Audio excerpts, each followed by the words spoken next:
Hey folks, this is Jake Davis with a retro review for you today.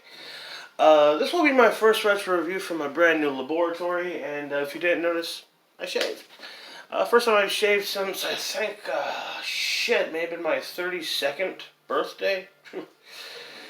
Anyhow, today's my 11th anniversary, me and my wife's, so I don't want to spend too much time talking about today's subject, which is Spider-Man 3. Oh, my goodness. Spider-Man 3. Oh, what can you say about it? Well, first off, the film was released in May of 2007, directed and written by Sam Raimi, along with his, co-written by his brother Ivan Reitman, as well as two-time Academy Award-winning screenwriter Alvin Sargent. The film stars Tobey Maguire, Kirsten Dunst, James Franco, Topher Grace, Thomas Hayden Church, Bryce Dallas Howard, J.K. Simmons, Rosemary Harris, James Cromwell, and of course, Bruce Campbell. This was Raimi's third and final installment into the Web Slinger saga. And to be frank, it is still the highest grossing Spider-Man movie ever made, even though they've made, 5 of them since? And it is still the highest grossing Marvel movie outside of the MCU. Still. In fact, even films in the MCU. Take out the Avengers, Cap 3, Iron Man 3, Black Panther, and Captain Marvel. It's still one of the top 10 highest grossing Marvel movies of all time. So it's also very, very infamous. It's not a well-respected or well-remembered movie, despite its huge, huge success. I first saw it opening day, and I do believe I did see it at the theaters the second time. I took my nephew for his birthday. His, would have been his 4th birthday. Oh my god, he's almost 17. Anyhow, bit of a breaker. I am actually a little bit of a fan of Spider-Man 3. I recognize every problem people hate about it, but I've always enjoyed the film for what it is. And speaking of that, let's get into it. Now, I'm not taking any notes. I have no notes here for me because, like I said, of course, we watched this the other day with my daughter, and I knew she loves Spider-Man. Her favorite Marvel hero, mine too, actually. That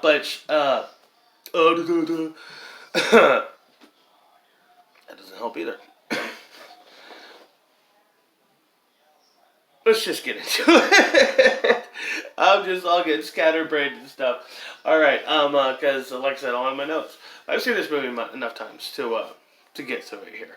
The film picks up, with during the opening credits, you're seeing a recap of the previous 2 films, and more importantly, a recap of Mary and Peter's relationship.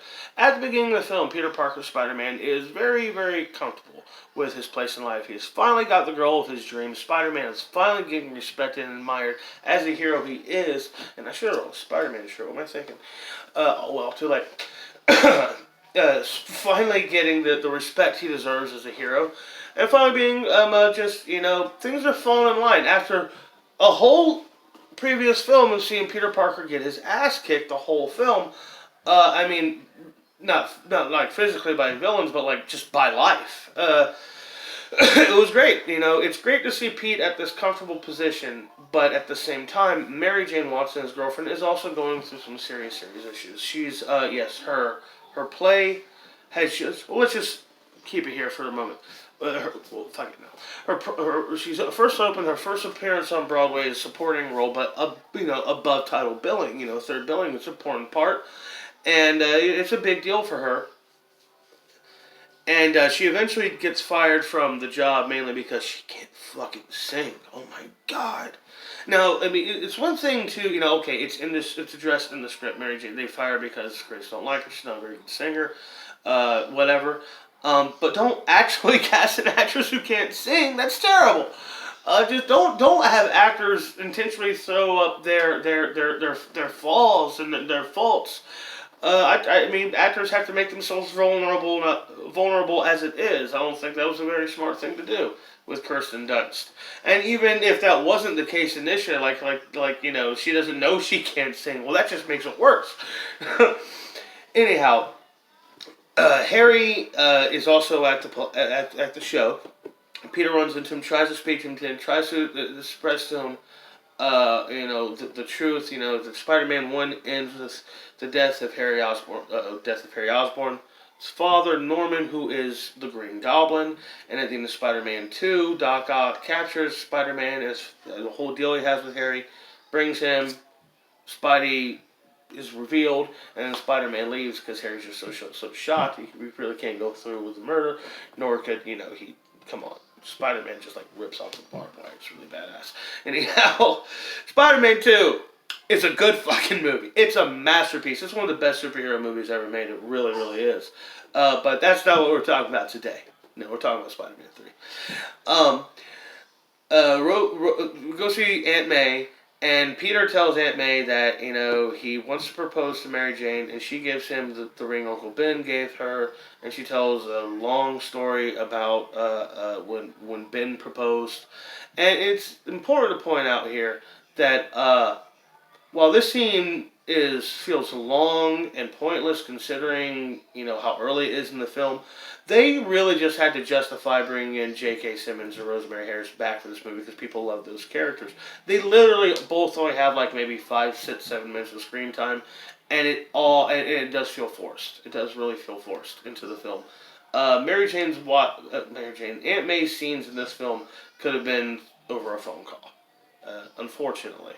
But that's where Aunt May is in this film, despite being, to me, the emotional centerpiece of the previous 2 films, especially Spider-Man 2. Just seeing this old woman coping and dealing, growing, and trying to find new purpose in life at such a late age, after losing her husband. It's a profound scene. It's a profound character arc. And now she's just, contract filler for the 3rd one.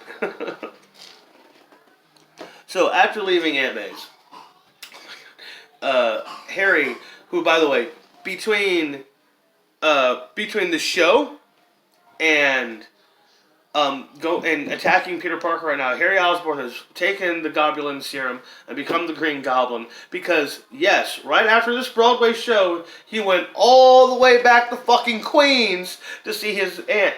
I have never been to New York City, but that seems like it's out of the way to me. Anyhow.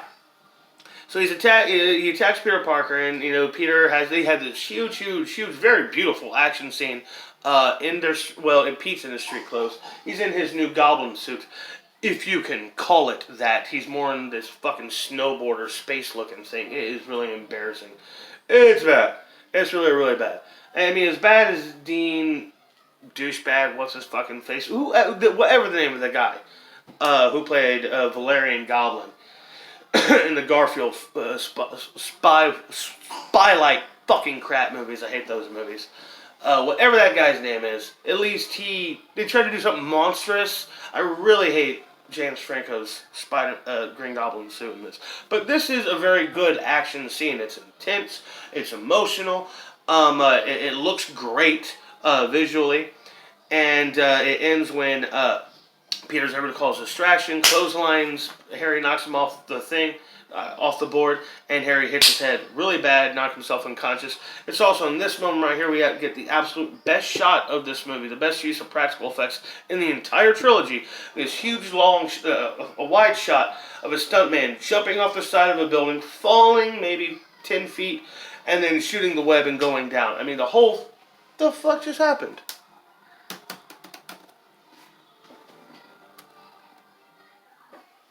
Hold on. Aziz, light!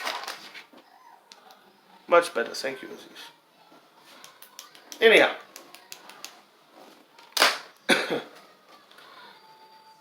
So now Harry has amnesia. The same night, before he went to see Aunt May, mind you, he took Mary Jane, after her show, mind you, they go to the park. and have a cuddle and in a web, and an alien, an asteroid falls from the sky in Central Park, and then walks over to Peter's moped and attaches himself to the license plate. It will pretty much be following, hanging out in Peter Parker's apartment until it's needed later in the film. That, of course, is the Venom symbiote. Oh, God damn it. And also at the same time, Flint Marko, the Sandman, has escaped prison, gone to see his kid, got kicked out by his ex-wife, and now he's been chased by the police. The police caught up with him, chased by the police into this some kind of experimental field. Is caught in a ray, and he's become the Sandman. Okay, now let's recap here real quick. We're talking Mary Jane's play, the Central Park date, going to see Aunt May, becoming the Green Goblin, the symbiote landing, the fight in the city, and Marco's escape, seeing his kids. All of this shit, the first 12, 15, the first 2.5 reels of this movie are the same fucking night. You start to get a real Batman Returns vibe on this. That's just the film is going to be crammed with no real concept of time or space or, script. This is 3 movies shoved into one running time. It really is. Alright, Sandman ends up okay.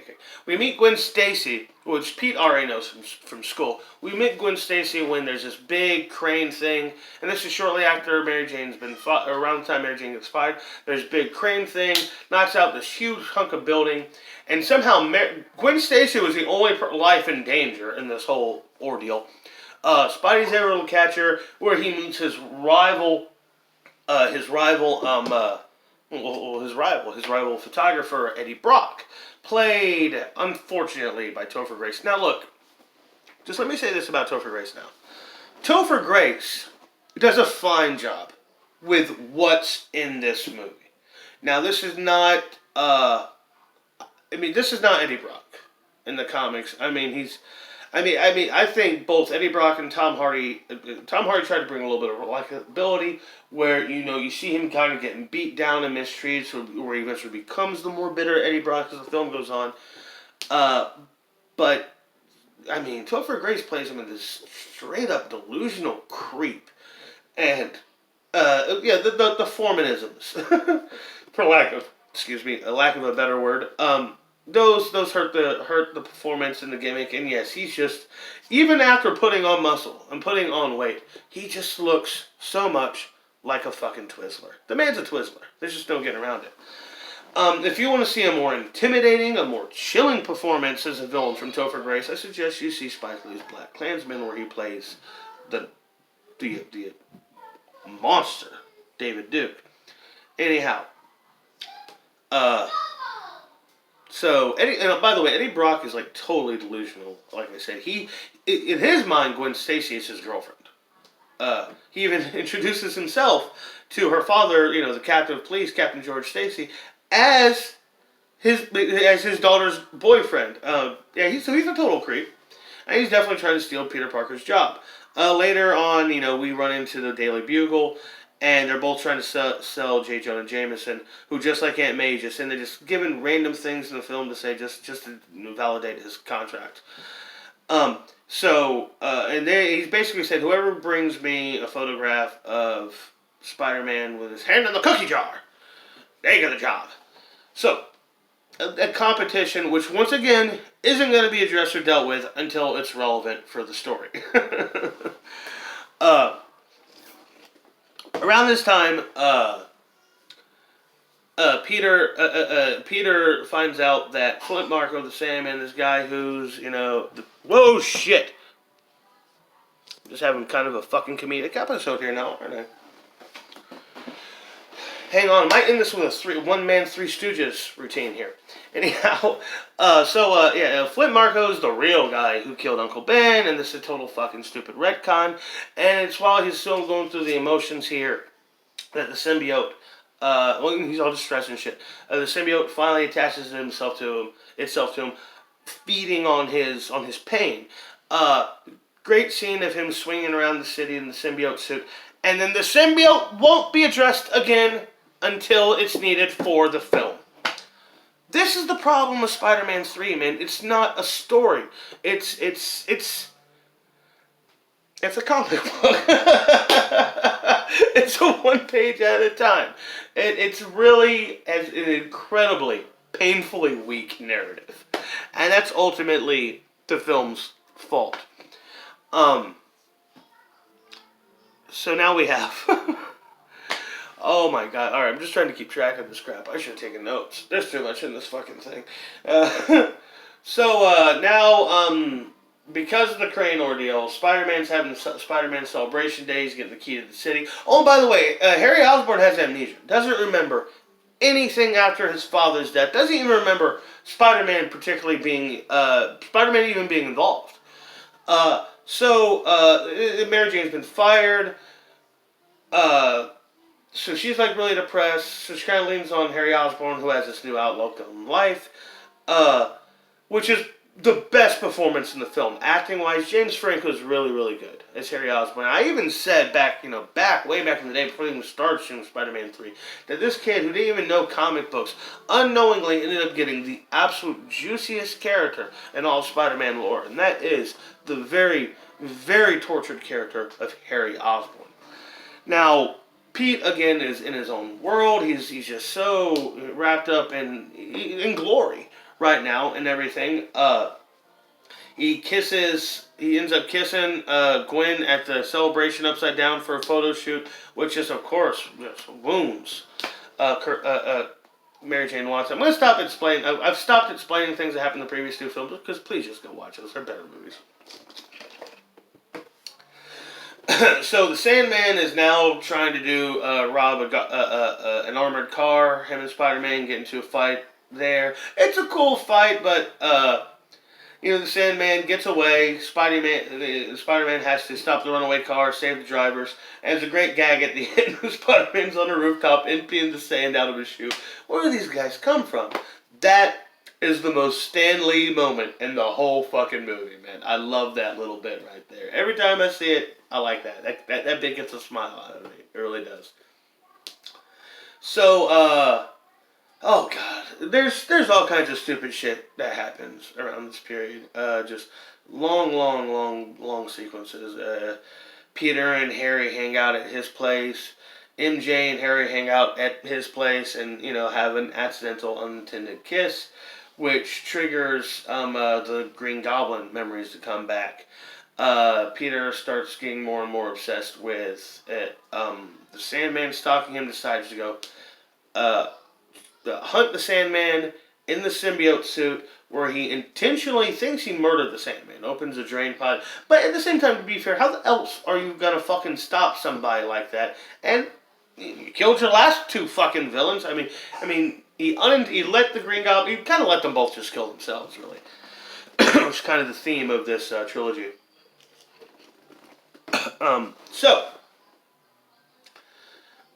He thinks he's killed the Sandman, but the Sandman ends up pulling himself back together later in the film when he's needed for the story. Now he has, righteous vengeance on his mind for to go kill Spider-Man. Pete is him and Mary Jane have more or less kind of broken up. Yeah. Okay. Harry tells MJ that he's the Goblin now, and he's gonna, for reasons, the only way to save Peter's life is for her to break up with him, which is so stupid to me. I mean, I understand. I guess the best thing is she doesn't want to see the two men she cares about the most fight each other to the death. But it's too late for all that. Her best bet is, do your worst, you fucking psycho. Your dad couldn't get it done, and neither can you. And she should have stood her ground. That's her man she's fighting for, god damn it. And plus, he's gonna kill her. So Peter and Harry have a fist fight. Another fight between the two of them, totally in their street clothes now. Which ends up going to the Goblin lair, and he picks on Harry, ends up blowing him up, and we don't see Harry again until he's needed for the story. So this is where we get the Saturday night. You get that whole bit there. It's more embarrassing than what I just did. Trust me. What I just did looked good, in a way. But it's bad. It's bad, and Mary Jane's got a job at a jazz club now, and Pete's asked Gwen Stacy to be his date to go to the jazz club, and he does this for. He does this dance. All the talk about the Saturday Night Live, Saturday Night. I keep wanting to say Saturday Night Live, Saturday Night Fever sequence. This is the most embarrassing scene in the movie to me. I'd actually would have rather them had the Sandman punch a real life dog for the sake of that shot, if it meant cutting this whole scene from the movie. And I love dogs.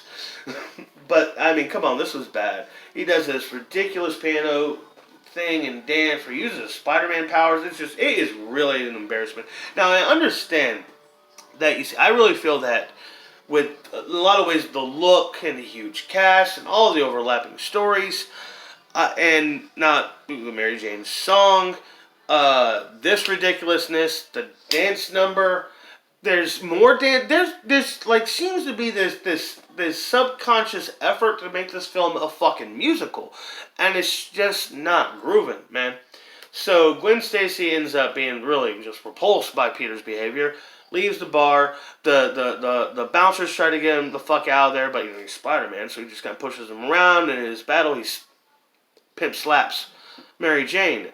Mortified with himself, he goes to the bell tower. Now, okay, look. To a level, I appreciate the kind of thing they're trying. Okay, God damn it, no, I don't care. Get off my fucking screen, thank you. I'm back. I can appreciate the kind of thing they're trying to do. Peter Parker goes to the cathedral looking for guidance and looking for a way to get this venom off his back.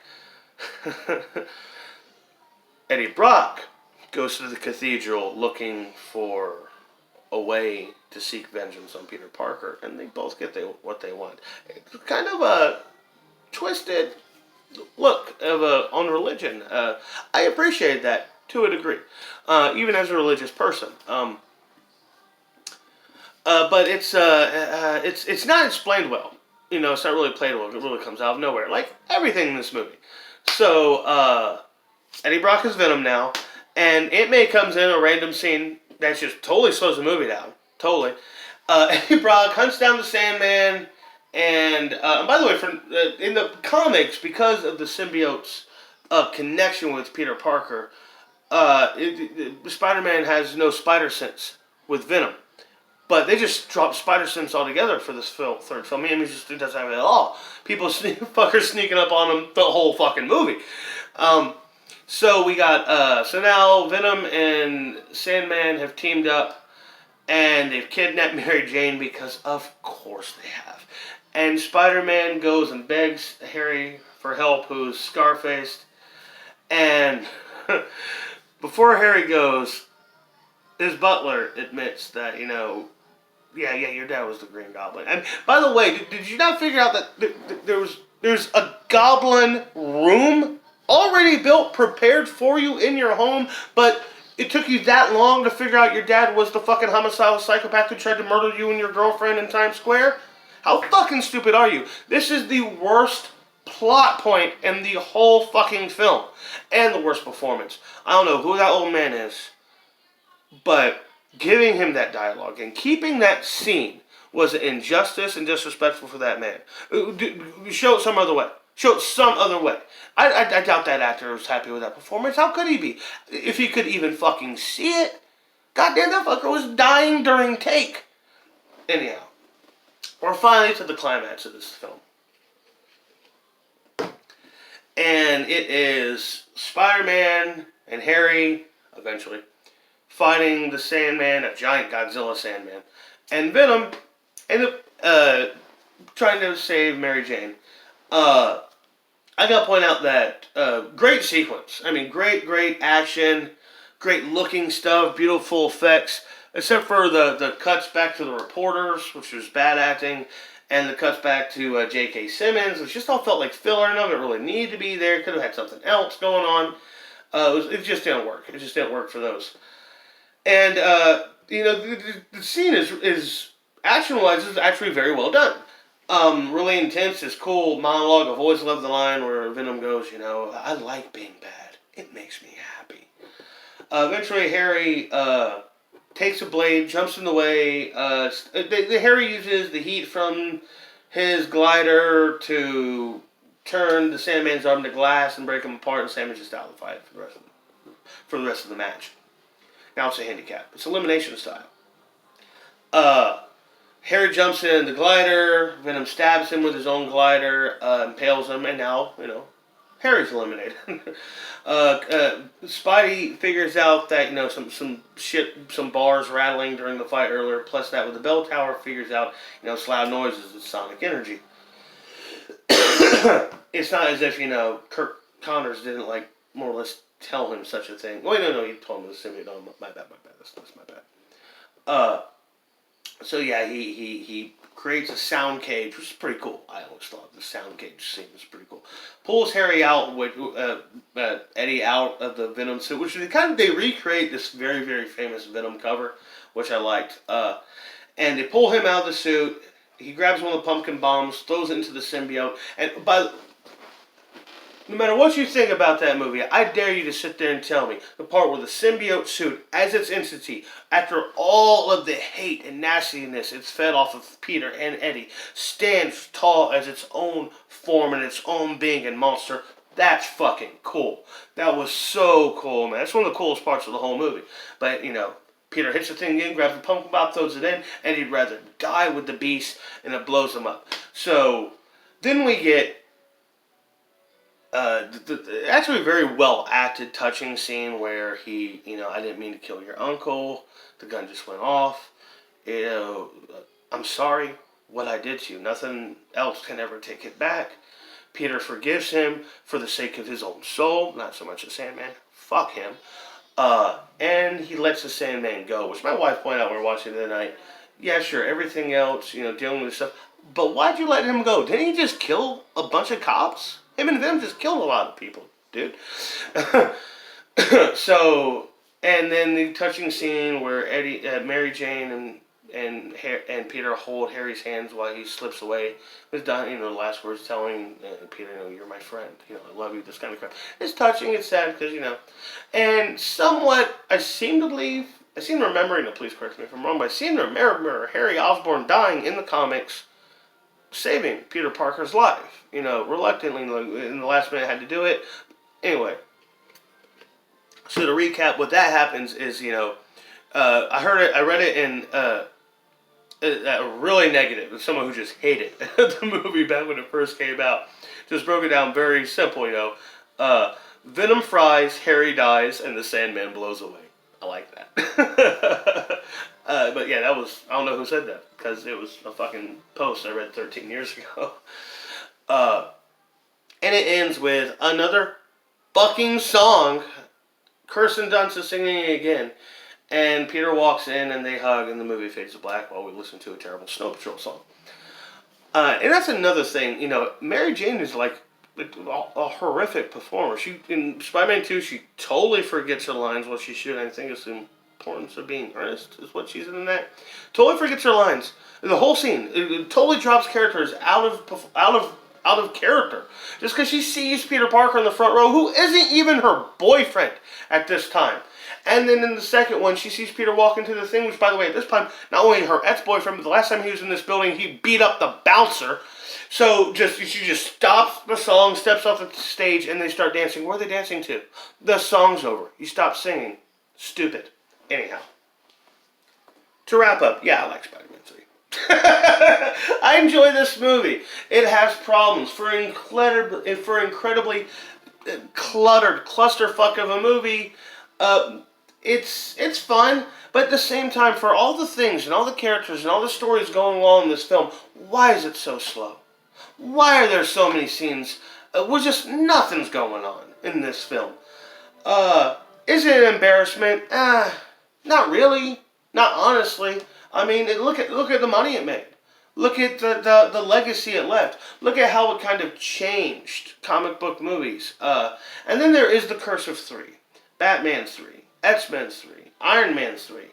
And it doesn't just stop with superhero movies. Matrix 3 ruined the whole fucking series, in my opinion. But you never know. Why I like this film, it's not like I don't love this film. I love Sam Raimi's other two films. So I guess I just gotta call it a disappointment. It was a disappointing movie, where I really thought it kind of captured the wild, wacky, anything goesness of Marvel Comics more than the previous two films did. It's less movie for doing so. And it's the musical shit. It's just, what the fuck? It's just weird. Anyhow, this has gone long enough.